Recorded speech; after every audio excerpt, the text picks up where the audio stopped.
dead woman. A few years ago, I rented a house in the countryside. My neighbors were a married couple named Lisa and Michael. They had 2 young children, a boy and a girl. They were a nice, quiet family and pretty much kept to themselves. One night, I was awakened by a blood-curdling scream. It sounded like it was coming from the house next door. I jumped out of bed, threw on my dressing gown, and ran downstairs. When I got to my front gate, 2 small figures came flying at me and almost knocked me off my feet. I realized it was the kids who lived next door, but I was stunned by their appearance. The boy was in his pajamas, and the girl was in her nightie. Their faces were deathly pale, and they looked up at me with terror in their eyes. Both kids held on to me and began to cry. Their mother came rushing towards us, and I could see she was terrified as well. "What happened?" I asked. I heard screams. "There's someone in our house," Lisa gasped, her voice shaking with fear. I heard someone in the kitchen. I was too afraid to go check. Then I heard someone climbing the stairs, and I heard the door to my children's bedroom opening. Then I heard my daughter screaming. It was terrible. I immediately got the kids and we ran out. "Did you see who it was?" I asked. "No," she replied. "The children ran out of the bedroom. I didn't dare to check it. Please help us. We need to call the police." I looked at the children, still trembling with fear. "Where's their father?" I asked. "He's working the night shift," Lisa said. I told them to go into my house and call the police. She thanked me, took her children by the hand, and ran to my house. I decided to check out their house. The front door was standing open. It was dark and silent. All of a sudden, I felt a cold chill run down my spine. I had the strangest feeling that someone was watching me. In the back of my mind, a little voice kept telling me, "It's a trap." I don't know what came over me, but at that moment I was very scared. Scared of the unknown. Scared of what might be lurking inside the darkened house. "Pull yourself together," I muttered. "You're not a child anymore." I started to walk up the garden path, but then I saw something that made me stop in my tracks. Click. In one of the upstairs windows, the light suddenly came on. The house was supposed to be empty. I looked up at the lighted window, but I didn't see anything, just curtains blowing in the breeze. "There's something up there," the little voice in my head whispered. "And it's not afraid of being found. In fact, it wants you to find it." I tried to tell myself I was just being silly. How stupid was it for an adult man to be afraid to go into a house because he is afraid of ghosts? If it's a thief, I thought to myself, then why would they switch on the lights? Click. The light turned off. What the hell, I thought, and took a few steps back. I still did not see anything in the darkness, but I felt goosebumps rising on my skin. Click. The light turned on again. When I looked up at the window, my heart skipped a beat. There was a dark figure standing there. It was a woman. Her skin was taut and shriveled, and her hair was long and unkempt. She looked like a corpse. She just stared down at me with her hollow, empty eye sockets, and she smiled a dead smile. Click. The light went out.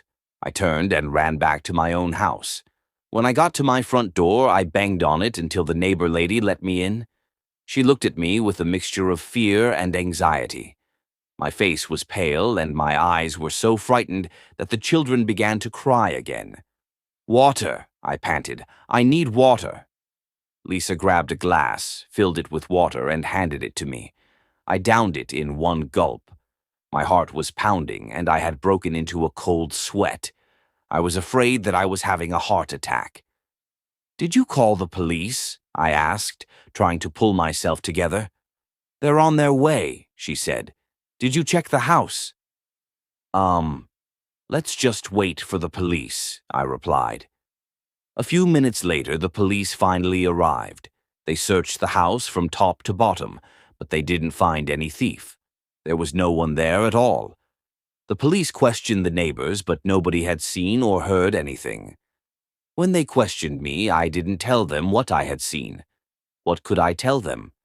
That I had seen a dead woman in the window, smiling an unearthly smile? Nobody would believe me. The police eventually finished up their business and left to take care of more important things. Around 7 o'clock in the morning, the woman's husband came home. The children were glad to see him, and together the family returned to their house.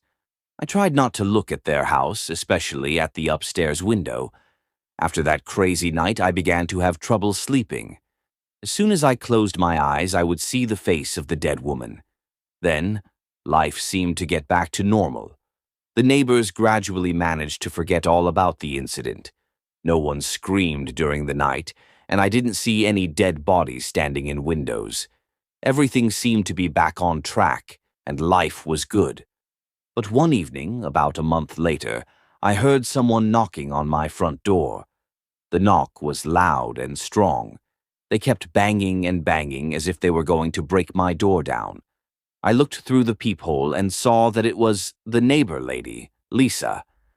I opened the door and found her standing there, grinning at me. "What happened?" I asked. She didn't reply. She just smiled and walked straight past me. She went into my house and turned left, into the living room. She left me standing on the doorstep, dumbfounded. That fixed smile on her face unnerved me. It was so creepy, almost inhuman. It made me shiver from head to toe. It was dark outside and no birds were singing. I was about to follow her inside when I heard voices coming from the house next door. When I glanced over the fence, I saw the neighbor children playing in the front yard. Then I froze. I could not believe what I was seeing. Lisa was there. She was standing there in her front yard, playing with the children. I couldn't move. It felt like my entire body was paralyzed with fear. The little voice in my head was asking only one question. If Lisa is over there, then who is in my living room? I didn't stop to check. I immediately ran to the house next door and asked my neighbors to call the police. 2 officers arrived and searched my house from top to bottom, but they didn't find a living soul. How could they? The only person in my house was a dead woman. The next morning I left the house and I didn't come back. Now I live in a city where there are more live people and less dead. I heard that my former neighbors, Michael and Lisa, moved out soon after I left. I asked around, and one of my friends said that the reason they moved was because the mother and father of the family had gone insane. "They're such fools," my friend laughed. "They thought that their house was haunted." I tried to laugh along with him, but I couldn't even muster a smile.